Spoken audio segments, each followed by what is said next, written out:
యువతకు విశ్వాసాన్ని ఇస్తూ అక్కడ కోచింగ్ పరీక్షల్లో తమ తల్లిదండ్రులను విడిచిపెట్టి జిల్లాల్లోంచి ఊర్ల నుంచి వచ్చే పిల్లల్లో ఒక విశ్వాసాన్ని నింపడానికని వచ్చి మొదటి సంవత్సరంలోనే 2 లక్షల ఉద్యోగాలు ఇస్తామని చెప్పి నమ్మబలికి సరిగ్గా 9 నెలల కిందట ఒక డ్రామా చేసి ఆనాడు తెలంగాణలోని నిరుద్యోగ యువతను రెచ్చగొట్టి కేసీఆర్ ప్రభుత్వం 10 ఏళ్లలో ఉద్యోగాలు ఇయ్యలేదు అని దిక్కుమాలిన అబద్దాలు ప్రచారం చేసి ఆనాడు తెలంగాణలో యువత ఓట్లు వేయించుకొని గెలిచినారు. పత్రికల్లో ఫుల్ పేజీలు జాబ్ క్యాలెండర్లని అడ్వర్టైజ్మెంట్లు ఇచ్చినారు. అక్రమ సంపాదనతో ఫలానా రోజు ఫలానా పరీక్ష అని ఊదరగొట్టే ప్రకటనలు ఆ రోజు ప్రతి పత్రికలో పుంకాలుగా గుప్పించినారు. ఒక్కసారి కాదు 10 సార్లు ఇచ్చినారు. ఇవాళ నేను అడుగుతున్నా mister Rahul Gandhi, where are the 2 lakh jobs you promised? నువ్వు ప్రామిస్ చేసిన 2 లక్షల ఉద్యోగాలు ఎక్కడ పోయినాయి? రాహుల్ గాంధీ గారు, క్యాలెండర్ లో తారీఖులు మారుతున్నాయి. 8 నెలలు నిండా వస్తా ఉంది. నువ్వు చెప్పినావు మొదటి సంవత్సరంలోనే 2 లక్షల ఉద్యోగాలు అన్నావు. జాబ్ క్యాలెండర్ ప్రకటిస్తుంది నా ప్రభుత్వం అన్నావు. ఏది అని అడిగినాం. ఇప్పటి వరకు అతిగతి లేదు. ఇవాళ దొంగ చాటున స్టేట్మెంట్ అంటూ ఇవాళ ఏదో రాసుకొచ్చి మళ్ళొక్కసారి తెలంగాణ యువతను మభ్య పెట్టడానికి బయట ఎక్కడ నిలదీస్తారో, కాంగ్రెస్ వాళ్ళు కనబడితే ఎక్కడ తంతారో. మరి క్యాలెండర్ లో తారీఖులు మారుతున్నాయి. ఏది నీ జాబ్ క్యాలెండర్, ఏది నీ 2 లక్షల ఉద్యోగాలని చెప్పి తంతారేమో కాంగ్రెస్ నాయకులని చెప్పి ఇవాళ 4 కాగితాల మీద 4 డేట్లు రాసుకొని ఇగో ఫలానా నెలలో ఫలానా నోటిఫికేషన్ అని చెప్పి అడ్డగోలు జమాబందీ ఏది పడితే అది రాసుకొని వచ్చినారు. మేము అడిగింది ఒకటే వారిని, నువ్వు కనీసం నువ్వు చెప్పిన 2 లక్షల ఉద్యోగాలు నిజమైతే నీ జాబ్ క్యాలెండర్ లో కనీసం 2 ఉద్యోగాలు కూడా నువ్వు చెప్పలేదు. కేవలం ఏదో గంపగుత్తగా ఫలానా నెల అని చెప్పి మళ్లీ మభ్యపెట్టే విధంగా నువ్వు పెడతా ఉన్నావు. మాకు చర్చకు అవకాశం ఇవ్వమని కోరినాం. ఇంతకు మించిన ప్రాముఖ్యత కలిగిన అంశం ఏముంటదండి? అసెంబ్లీకి 30-40 లక్షల మంది యువతకు వారి భవిష్యత్తుకు పోటీ పరీక్షలకు ప్రిపేర్ అవుతున్న చిన్నారులకు సంబంధించిన అంశం కంటే శాసనసభకు ఇంతకంటే ఏం ప్రాముఖ్యమైన అంశం ఉంటుందని మేము స్పీకర్ గారిని అడిగితే 2 లక్షల ఉద్యోగాలు అన్నారు. కానీ 2 నిమిషాలు కూడా మైక్ ఇయ్యలేదు. 2 నిమిషాలు మైక్ ఇవ్వండి స్పీకర్ గారు. ప్రభుత్వం పారిపోతున్నది, 2 లక్షల ఉద్యోగాలను మోసం చేసింది గతంలో, మళ్లీ జాబ్ క్యాలెండర్ అని చెప్పి డ్రామా చేస్తున్నదని చెప్పి మేమందరం కూడా స్పీకర్ గారిని చేతులు జోడించి అభ్యర్థించినాం. స్పీకర్ గారు కనీసం 2 నిమిషాలు మైక్ ఇవ్వలేదు. ప్రభుత్వం పారిపోయింది. వాళ్ళ తెలంగాణ యువతకు మేము చేసే విజ్ఞప్తి ఒకటే, గత 9 నెలలుగా 8 నెలలుగా ఈ రాష్ట్రంలో ఏం జరుగుతా ఉందో మీరు చూస్తా ఉన్నారు. మిమ్మల్ని అందరినీ రెచ్చగొట్టి, మిమ్మల్ని అందరినీ ఉసిగొలిపి 2 లక్షల ఉద్యోగాలని చెప్పి మాయమాటలు చెప్పి గ్రూప్ 2 పోస్టులు 2000 చేస్తామని చెప్పి, గ్రూప్ 3 పోస్టులు 3000 చేస్తామని చెప్పి, గ్రూప్ 1 లో 1:100 నిష్పత్తిలో పిలుస్తామని చెప్పి, మెగా డిఎస్సీ వేస్తామని చెప్పి, జీవో 46ను సవరిస్తామని చెప్పి ఏది చేయకుండా మళ్ళొక్కసారి జాబ్ క్యాలెండర్ పేరిట మభ్య పెడుతున్నందుకు స్పీకర్ ను మేము అభ్యర్థించినాం. ప్రభుత్వాన్ని మేము నిలదీసినాం ఈ రోజు. కానీ మాకు మైక్ ఇవ్వలేదు. ఇవ్వకపోగా ఏం చేస్తుంది ప్రభుత్వం?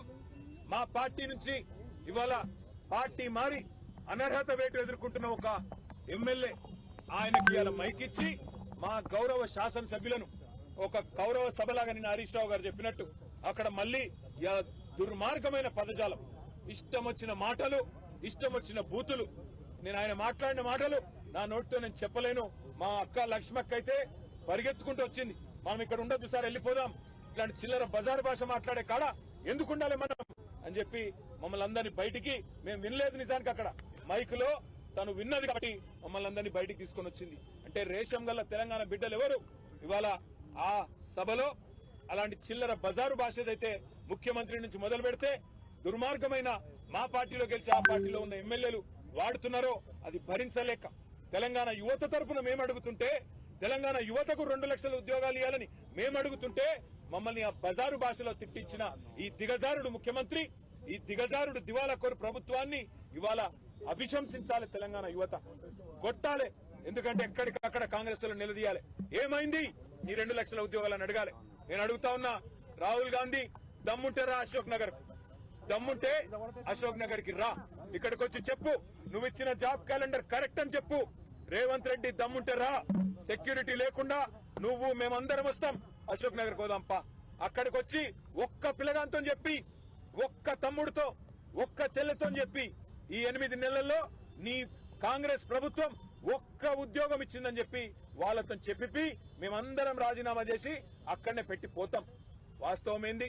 ఇప్పుడే పల్లా రాజేశ్వరరెడ్డి గారు చెప్పినట్టు మందికి పుట్టిన బిడ్డలు మా బిడ్డలు అని చెప్పుకుంటూ ఇవాళ కేసీఆర్ ప్రభుత్వం ఇచ్చిన 30-40 వేల ఉద్యోగాలు కాగితాలు మాత్రం నువ్విచ్చి ఇవాళ డ్రామా ఏదైతే ఆడుతున్నావో రేవంత్ రెడ్డి, నేను అందుకే అంటున్నా, నీది డ్రామా కాకపోతే, నీది అబద్ధం కాకపోతే, నువ్వు ఇచ్చిన ఉద్యోగాలు నిజమే అయితే నువ్వు వస్తావా, నీ రాహుల్ గాంధీ వస్తాడా?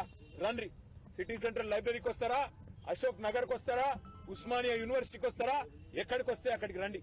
రేవంత్ రెడ్డి మళ్ళీ అంటుంటాడు మగాళ్ళు అయితే అని. నేను అంటున్నా రేవంత్ రెడ్డి, మగాడు అయితే రా, అశోక్ నగర్ కి రా, అక్కడ పిల్లలే చెప్తారు నువ్వు ఉద్యోగాలు ఇచ్చిన మాట వాస్తవమా కాదో చెప్తారు. నీ రాహుల్ గాంధీని తీసుకురా, ఇచ్చిన మాటలు ఏమైనా నిలదీస్తారు. కాంగ్రెస్ నాయకులను తరిమేసే పరిస్థితి ఉంది ఇవాళ తెలంగాణ యువత. ఒకవైపు యువత రోడ్ల మీద ఆందోళన చేస్తా ఉన్నారు. నిన్న రాత్రి దిల్సుఖ్ నగర్ లో జీవో నంబర్ 46 సవరించాలని వేలాది మంది పిల్లలు రోడ్డెక్కినారు. మరొక వైపు ఇవాళ 1800 మంది మాజీ సర్పంచులు ఇవాళ తమ బిల్లులు విడుదల చేయాలని చెప్పి సెక్రటేరియట్ ముట్టడిస్తే వారిని తీసుకుపోయి అరెస్ట్ చేసి పెట్టినారు. మా నాయకులు హరీష్ రావు గారు, వారి నేతృత్వంలో మా కొంతమంది శాసనసభ్యులు వారంతా అక్కడికి పోయినారు. నేను ఇవాళ ఈ ప్రభుత్వాన్ని డిమాండ్ చేసేది ఒకటే, మభ్య పెట్టి ఎక్కువ కాలం మీరు నడపలేరు. మార్పు అని ఎక్కువ రోజులు ఏమార్చలేరు. తప్పకుండా ప్రజలు తిరగబడే రోజు వస్తుంది. ముఖ్యంగా మీరు ఎవరితోనైతే గోక్కోకూడదో వాళ్లతో గోక్కుంటున్నారు, తెలంగాణ యువతతో, తెలంగాణ పిల్లలతో. మీకు తెలుసు 2 లక్షల ఉద్యోగాలు బోగస్ అని తెలుసు, మీరిచ్చిన జాబ్ క్యాలెండర్ బోగస్ అని తెలుసు.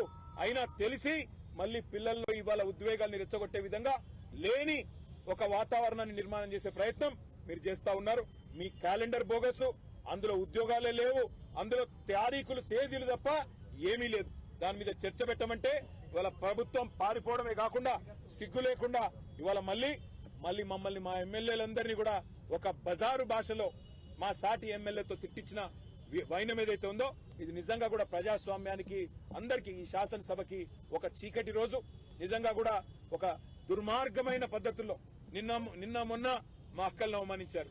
ఈ రోజు మొత్తంగా ఒక సాడిస్ట్ మాదిరిగా ముఖ్యమంత్రి ఇవాళ ఈ రకంగా పైశాచికానందం పొందుతూ, ఒక సభ్యుడు మమ్మల్ని అమ్మ అక్క అని తిడుతుంటే పైశాచికానందం పొందుతూ అందరినీ ఉసుగొల్పుతూ ఆయన పక్క నిలబడండి పొండి అని ఉసిగొల్పుతూ ఒక సాడిస్ట్ ముఖ్యమంత్రి లాగా రేవంత్ రెడ్డి వ్యవహారం చేస్తా ఉన్నాడు.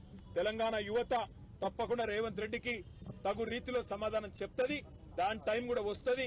ఎక్కువ కాలం ఈ డ్రామా నడవదని హెచ్చరిస్తూ ఈ 5-6 రోజుల శాసనసభ సమావేశాల్లో గవర్నమెంట్ తేలిపోయింది.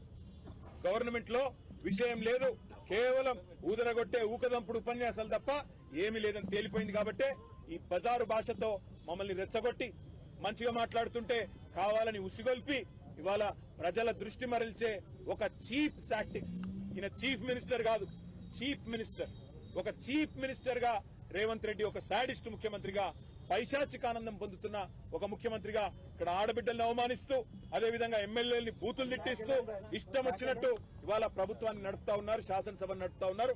అందుకే మేమందరం అక్కడ నిరసన చెప్పి బయలుదేరి ఇక్కడికి వచ్చి గన్ పార్క్ దగ్గర మా గౌరవ శాసన మండలి శాసనసభ్యులు, మా ప్రతిపక్ష నాయకులు శాసన మండలిలో మసూనాచారి గారు, మేమందరం కూడా ఇక్కడికి వచ్చి గన్ పార్క్ దగ్గర మా నిరసన చెప్తా ఉన్నాం. ఈ ప్రభుత్వం హైదరాబాద్ మీద కూడా పచ్చి అబద్దాలు చెప్తా ఉంది. ఆ విషయంలో కూడా తప్పకుండా ప్రభుత్వాన్ని తూర్పారబడదాం అనుకున్నాం. కానీ బజారు భాషలో అట్లా మాట్లాడేసరికి మా అక్క దుఃఖం ఆపుకోలేక మమ్మల్ని అందరినీ మనం ఇక్కడ ఉండొద్దు, ఈ శాసనసభలో ఉండొద్దు అని చెప్పి కోవలక్ష్మి గారు మమ్మల్ని అందరినీ కూడా అక్కడి నుంచి నడిపిస్తూ బయటికి తీసుకొచ్చారు. ప్రజలు ఇవన్నీ కూడా గమనిస్తా ఉన్నారు. వారందరికీ మేము చేసే విజ్ఞప్తి ఒకటే, ఈ శాసనసభలో తెలంగాణ ప్రజలకు న్యాయం చేసే ముచ్చట్లు లేవు. కేవలం కాంగ్రెస్ పార్టీ డ్రామాలు, కాంగ్రెస్ పార్టీ నాటకాలు తప్ప ఇక్కడ ఏది కూడా లేదన్న విషయాన్ని మీరు కూడా గమనిస్తా ఉన్నారు. వారు చేసిన ప్రచారాలన్నీ తప్పని మీకు అర్థమవుతా ఉంది. అప్పులు అప్పులు అప్పులు అని ఇన్ని రోజులు తప్పుడు కూతలు కూశారు. అప్పులు లేవు, ఏమి లేవు, ఈ రాష్ట్రం రెవెన్యూ సర్ప్లస్ స్టేట్ అని మేము ఎస్టాబ్లిష్ చేస్తే ఇవాళ నోరు మూసుకున్నారు, కనీసం సమాధానం చెప్పలేదు. ఎన్నో విషయాల్లో దానిని డైవర్ట్ చేయడానికే ఇవాళ మా అక్కల మీద నోరు పారేసుకొని కావాలని ప్రజల దృష్టి మరల్చే ఒక చిల్లర ప్రయత్నం చేస్తున్నాడు ఈ చిల్లర ముఖ్యమంత్రి. అందుకే మేము అంటా ఉన్నాం, తెలంగాణ ప్రజల్ని ఇకనైనా అర్థం చేసుకోండి, కాంగ్రెస్ మోసాన్ని గ్రహించండి, కాంగ్రెస్ పార్టీ యొక్క ఎత్తుగడలు గమనించండి. 100 రోజుల్లో 6 గ్యారంటీలు అన్నారు, నూరైన 6 గ్యారంటీలు 100 రోజుల్లో అమలు చేస్తామన్నారు. అతి లేదు గతి లేదు. అదేవిధంగా మొదటి సంవత్సరంలో 2 లక్షల ఉద్యోగాలు అన్నారు.